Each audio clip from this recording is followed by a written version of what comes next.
Hey folks, Joe Valley here. Welcome back to another episode of the Quiet Light podcast. Today, we're talking to someone that runs a men's skincare line, a subscription program for men's skincare. So we've got a double whammy of difficult stuff. First, men and skincare here in the US. Two, subscription. We talk about the pros and cons of subscription models. We talk about the lifetime value, whether you make money on the front end or lose money on the front end, and some of the key things to do customer service wise to increase retention and build your brand and reputation. It's Kelley Thornton from Tiege Hanley. It's Tiege.com. Great product and a great success story. He's been doing it for a long time. And part of that comes down to being a good human and running a business where you're really taking care of your customer. So let's take a listen. Kelley, welcome to the Quiet Life podcast. How are you?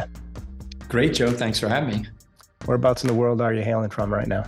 I'm in Chicago, Illinois, live downtown Chicago, and it's the Windy City. Love it here. Lived here 30 years and just happy to have a chance to talk to you today.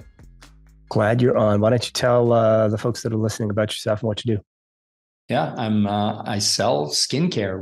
We market, manufacture, and sell skincare for men, and we're an uncomplicated skincare company. So we just help guys figure out how to embark no matter where they are on their skincare journey.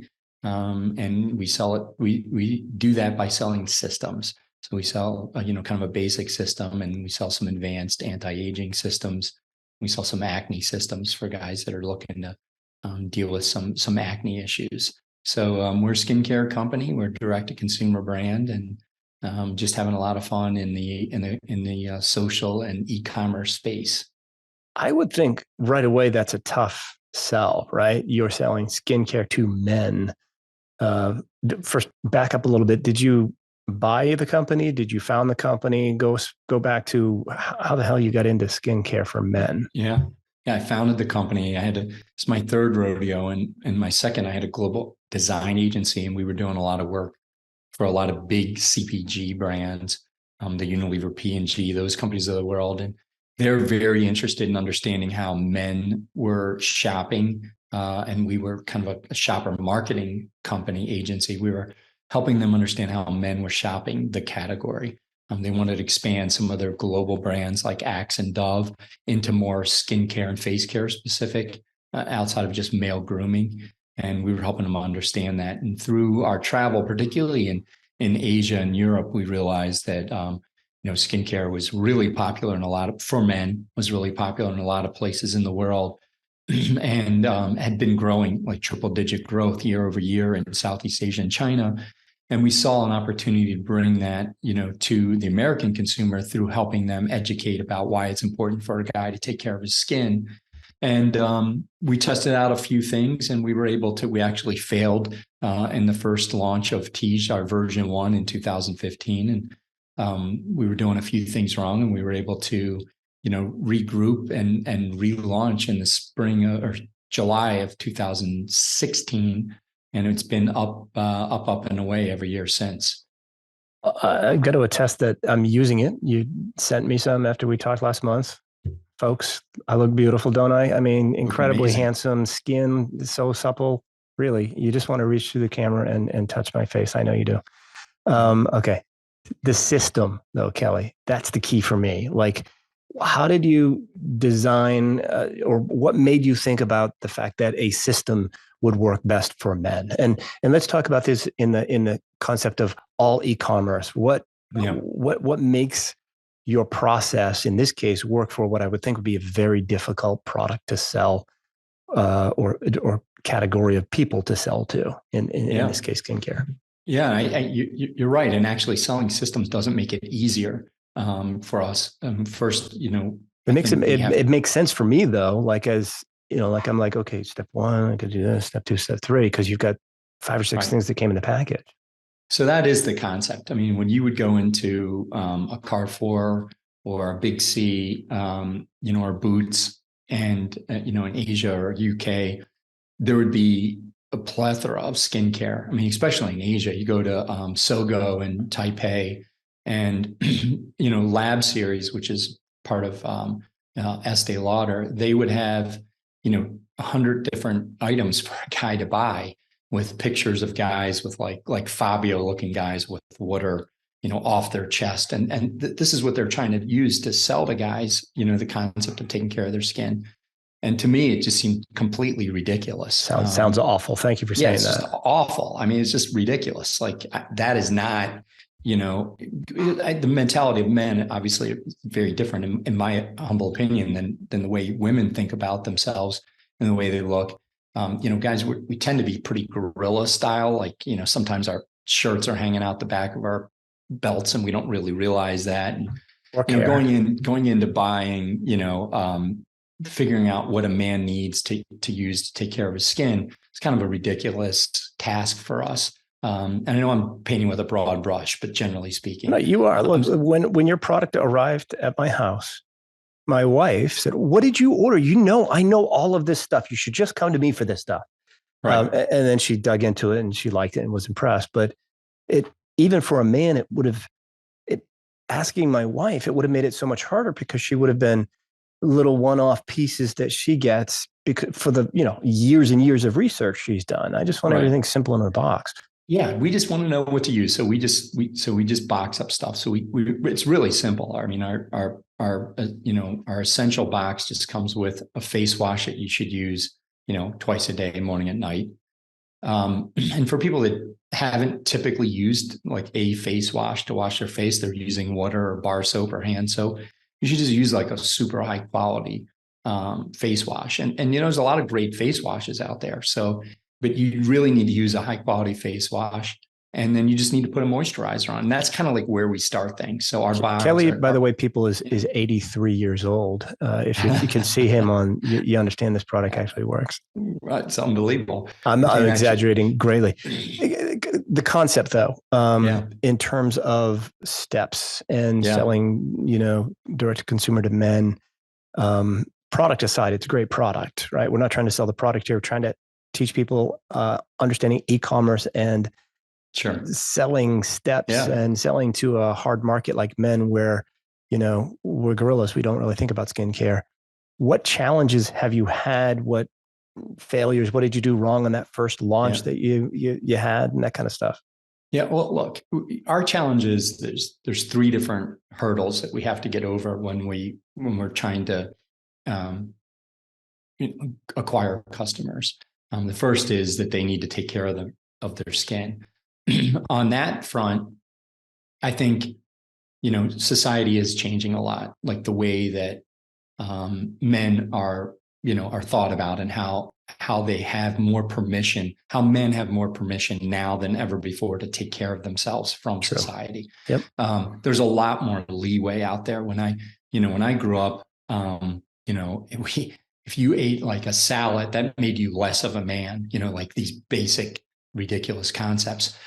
So there's a lot more permission out there for men to want to take care of themselves. So convincing a man to take care of himself is one step, but it's not the most difficult. It's getting easier and easier, especially for the younger generation. Then we have to say, you don't just need one item, you need multiple items, but we make it simple for you.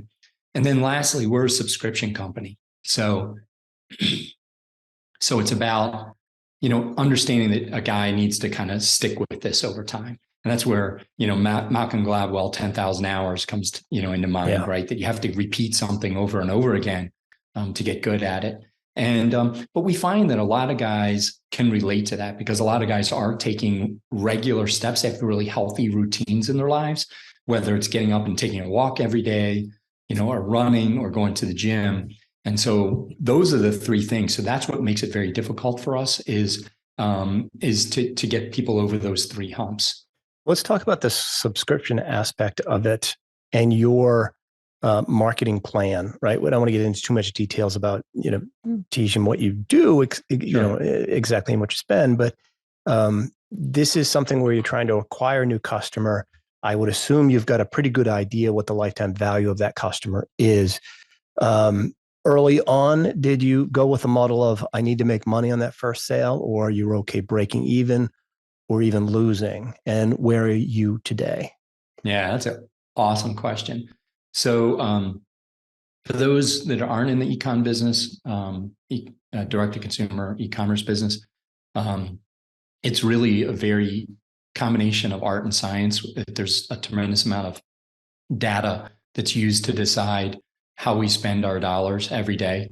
And so we really think about this cost of advertising to encourage and acquire customers, and what's the value of that customer over time, and what we're willing to spend on any given day and any given channel to acquire those customers. So to answer your question, we were cash flow positive since day one. And we've remained unfunded. So we've grown our business organically over the last 7 years. And but when you advertise now, cash flow positive is different than losing money up front because you know the lifetime value of the customer. You can still be cash flow positive. Do you have that dialed in where you know what your cost to acquire a new customer is? To the penny. So to answer that question, we actually do lose money on the first acquisition. Okay. Our payback period is very, very short. So it doesn't take us long to make money on a new customer. But we do find, Joe, that guys need a lot of impetus, usually in the form of free items or the opportunity to buy a system at a discount because they want to try it. They want, putting something on your face is very personal. It's a very personal experience. So the smell, the feel, the texture, how it looks on your face afterwards, how it feels on my skin versus your skin.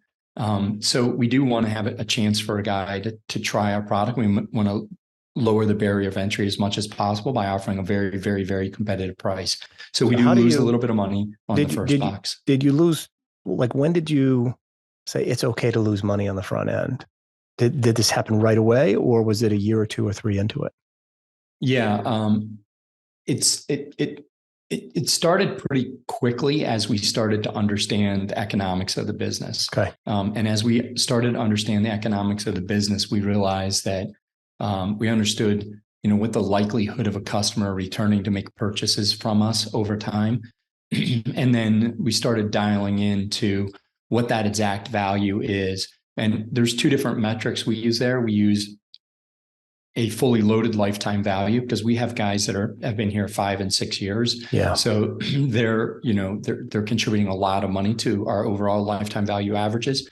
And then we look at what's called a future 12-month earning. So exactly how much revenue we think that one of our customer is likely to contribute to the company over a future 12 months.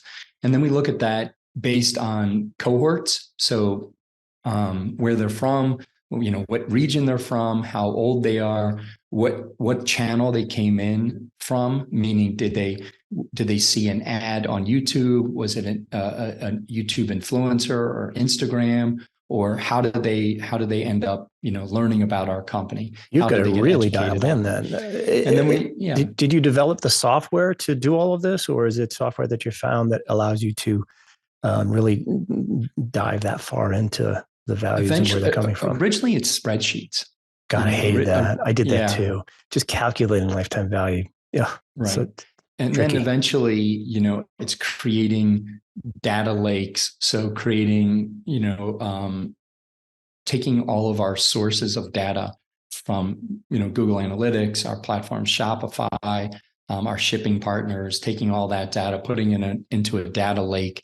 And then from there, starting to analyze, having people that are knowledgeable of writing, SQL queries, and then eventually, analyzing the data to figure out what it looks like, and then constantly monitoring it because things change very, very, very quickly. So it's constantly monitoring the data to understand what that future 12-month is, and then on any given day, understanding how much we are willing to spend on any given day on any given channel. So Facebook, Instagram, pay-per-click, Google AdWords, on and on and on, figuring out how much we want to spend on each one of those channels and tweaking the dials appropriately to get the type of customer that we want. And hopefully we're getting the right type of customer that's going to give us the payback that we expect. With subscription models, one of the difficult things sometimes for the customer is to cancel or modify the package. How easy do you make it for customers to cancel? And did you find that that was necessary in order to build your, retention over the long run? Critical.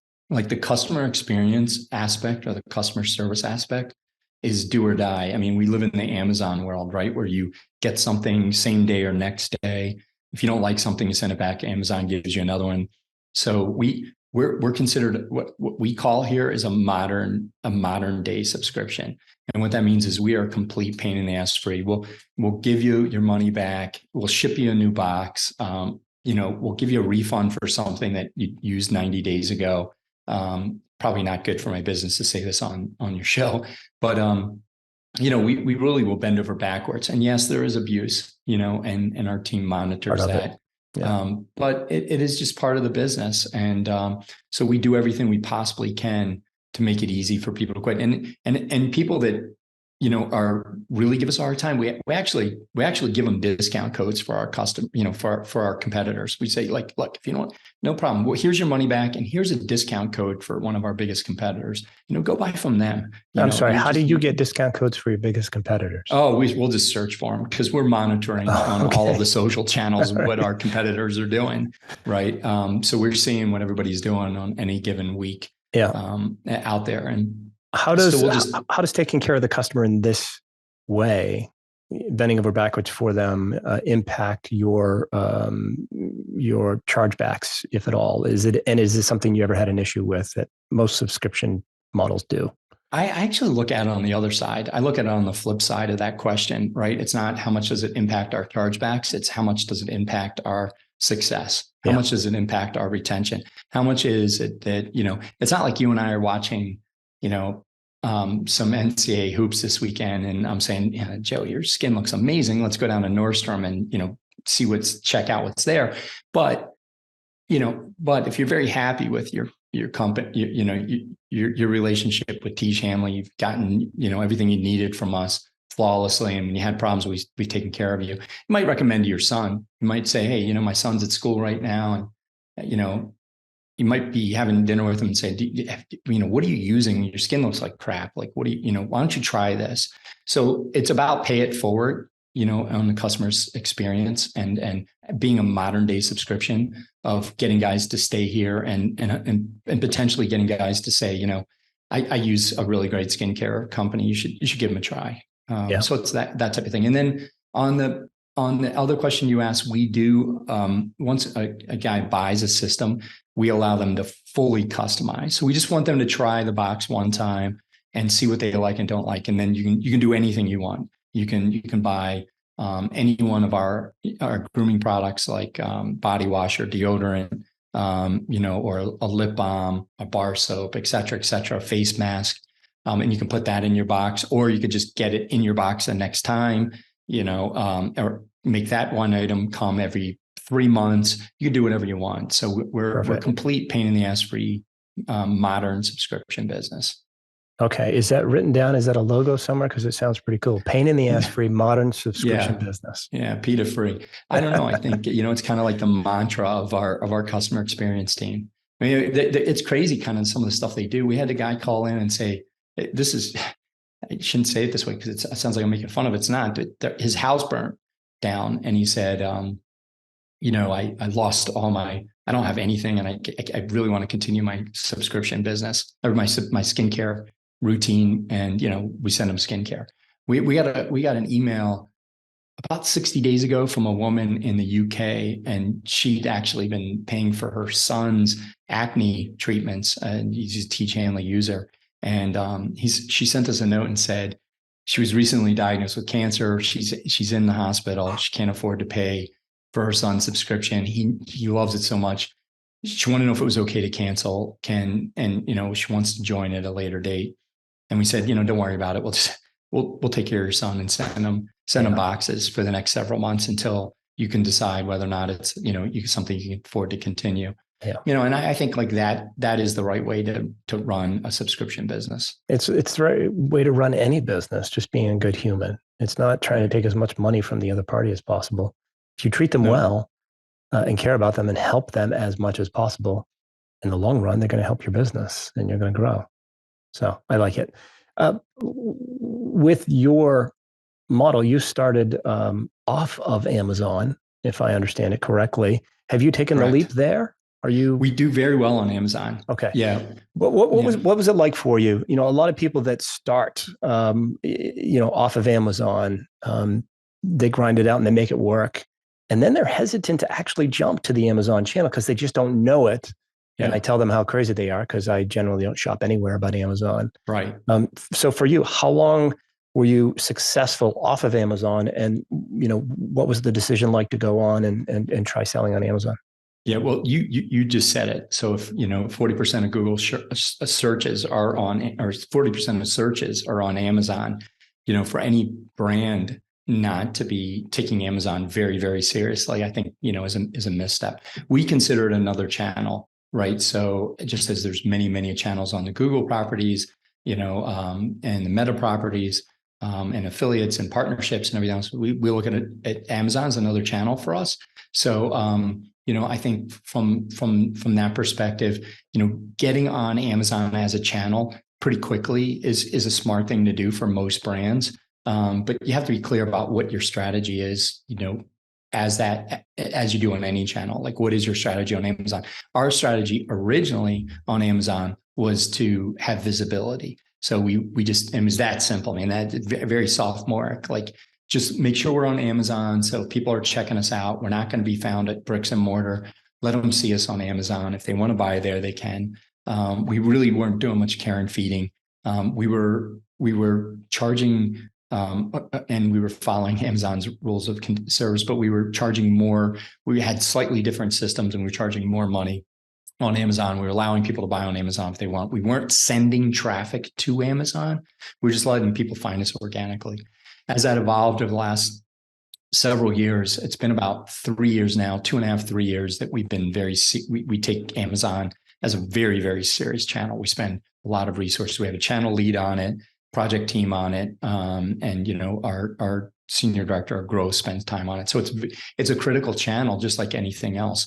The last thing I would say, Joe, is just for me, it's really important that and we were talking about banking and investments, just a minute before we started. I think it's important to have a really healthy risk portfolio. Absolutely. So for us, leaning too hard into Amazon and not having our Tiege.com business and any other marketplaces that we're on not being a healthy, proportionate to one another. And I think that's different for everybody else's business. They need to figure out what's healthy there, but we don't want to have too much of our business on Amazon. I think that's a threat to us. How has the growth of the subscription model on Amazon and Amazon getting better at it and giving you better tracking, how is that working out? Is it giving you the data you need to track the lifetime value of customers there, or not so much? It's still pretty murky compared to what we're used to. And we actually didn't take subscription on Amazon very seriously until about 18 months ago. And it's, it is important. It's critical. We were kind of talked into it. We weren't really willingly kind of going that way, but it's been great. And having more data through understanding subscription has been an important part of our success there. I would think that as a customer that bought the product on Amazon and tried it out and loves the product, you get comfortable with it, and then you just go to Tiege.com and you set up your subscription there. Is that, there must be some leakage there from Amazon over to your site? Yeah. Yeah. I mean, like a rising tide lifts all boats. So when all our channels are doing well, Amazon's doing well. So we have a great, video that's done by, XYZ influencer on YouTube, and it gets 1 million views. We do really well on Tiege.com, and we do really well on Amazon. So, I heard Kara Golden of Hint Water a few years ago. Maybe I was talking to her, heard her on a podcast, and she was just talking. They were in, Hint Water was in so many different channels. They started in Starbucks, and and she said, "Really, Kelley, I'm kind of like, channel agnostic." And so I think I really, while we're only available either on Amazon or Walmart.com or Tiege.com, kind of agnostic. I would obviously love to have people purchase at Tiege.com if I had a choice. But if, people want to buy on Amazon, they want to go to Amazon and they like the Amazon ecosystem, I'm fine with that. And yeah, people do go on Amazon and then find us on Tiege and crossover, and it goes the other way as well. They stop using us for a little while, and then they're on Amazon, we pop up and they make a purchase. So I think it goes all, it's the whole ecosystem. Let's talk about one other channel that you mentioned in passing just a few minutes ago. And I happen to have the director of business development for ClickBank on the podcast last week. You mentioned affiliates and supplements, subscription stuff, courses, things of that nature are the best, options for ClickBank and affiliate marketing when you've got media buyers buying the time there. What are you doing for affiliate marketing, and how's it working? I've got a love-hate relationship with affiliate marketing. We've had some really strong years, and we've had some really very productive affiliates, and we've really enjoyed those relationships. And like any channel, they kind of some of our affiliates do really, really well, and then they, over time, they kind of don't perform as well. And we're a little bit of a low on affiliates right now. I don't think that channel's executing very well for us. Overall, I think it's been very good. And I think it's a very good channel. It's one of the channels we're not very dialed in on right now. So asking you, if somebody's out there with supplements, products like yours, which is skincare, courses, things of that nature with high margins, and you can get an average ticket up around $200. What kind of bump do you think that they could get if they go the affiliate route and do it just sort of so like you're doing? Maybe 5% in total revenue, 10%? Yeah, that's a great question. I think if you could have what we look at is like share of site. So the percentage of people coming from a specific channel that buy from us on any given day. I mean, I think if you can have affiliate in that 10% share site, 10% share of daily revenue, I think that would be a very healthy number, in my opinion. If you have a very balanced portfolio, we've been over that. We've been in that 15% range, but right now, our numbers are sub 5% share of site on affiliate. So it sounds like it's not consistent. It's not something that you can count on month in and month out, the same sort of revenue. Yeah, I think it's similar to the, it's similar. It's very labor intensive channel. And a lot of it is very, really, there's very human connection to it. So whether it's, writing or talking or, the way that affiliates are managing, the conversation around skincare. So it requires a lot of care and feeding. Very, very interesting. Okay. So we're just about running out of time, and I'm glad we were able to focus in on the challenges and benefits of subscription programs and what you're doing, not necessarily Tiege Hanley products, which personally I think are great. But any last bits of advice for anybody out there that's listening that might be buying a business that could be subscription or could be turned into one or is one, or those that are actually operating now and haven't really focused in and dialed in on some of these things yet? Yeah, I couldn't be a better poster child for subscription businesses. I think the economics of a subscription business and the things it allows you to do, which is plan for your supply chain, predict your future needs for product and sales, and predict the economics of your business. When you have that, it is a luxury in business, right? Because we have very good prediction capabilities, and which is really a beautiful thing. And it's reoccurring revenue in anything, right? If you're out there and you have, rental properties, right? That's reoccurring revenue. Yeah. And so having a reoccurring revenue and a subscription business is a great business. And I think also, Joe, a lot of people are, subscriptions for a couple of years were really getting very negative kind of connotation to it. And I think there's a lot of people that are really seeing the benefits of subscription businesses as a consumer, I'm speaking of. So I think the consumer acceptance of these type of relationships is very strong. So I think it's a phenomenal business to be in. I do too. And I think the key is doing it your way in terms of the customer relationship, right? So I have a subscription to a sleep program now, and it was supposed to be a 3-month thing and do it on the app. And they just hit me up for another $225 because, I have to find their email address and send an email in order to cancel. There's no other way to do it online. And so I'm not far of a leap from not being able to cancel to a chargeback. It's and if I'm to recommend the program to somebody, it's got to be with that caveat.